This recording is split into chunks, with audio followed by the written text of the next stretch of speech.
सर्वसामान्यांच्या हक्काचा आवाज जागर जनस्थान।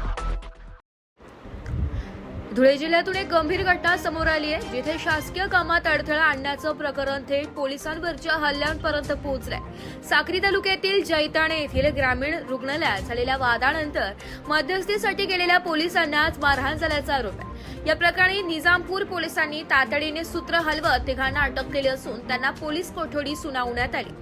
ही घटना दिनांक 17 जूनच्या मध्यरात्री जैताणे येथील नवीन ग्रामीण रुग्णालयात घडली।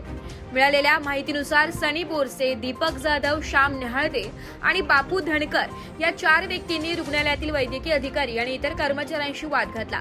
घटनेची माहिती मिळताच निजामपूर पोलीस ठाण्याचे पथक तिथे पोहोचले।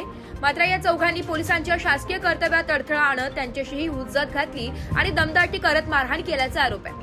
यानंतर निजामपूर पोलीस ठाण्यात भारतीय न्याय संहितेच्या विविध कलम अंतर्गत लोकसेवकावर हल्ला करणे आणि शासकीय कामात अडथळा आणल्याचा गुन्हा दाखल करण्यात आलाय।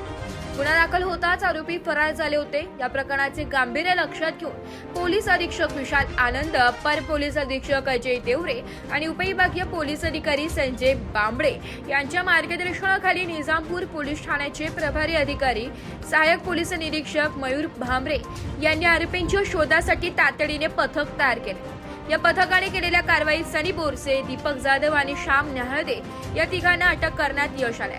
अटक केलेली तिन्ही आरोपींना न्यायालयात हजर केले असता त्यांना 3 दिवसांची पोलीस कोठडी सुनावण्यात आली।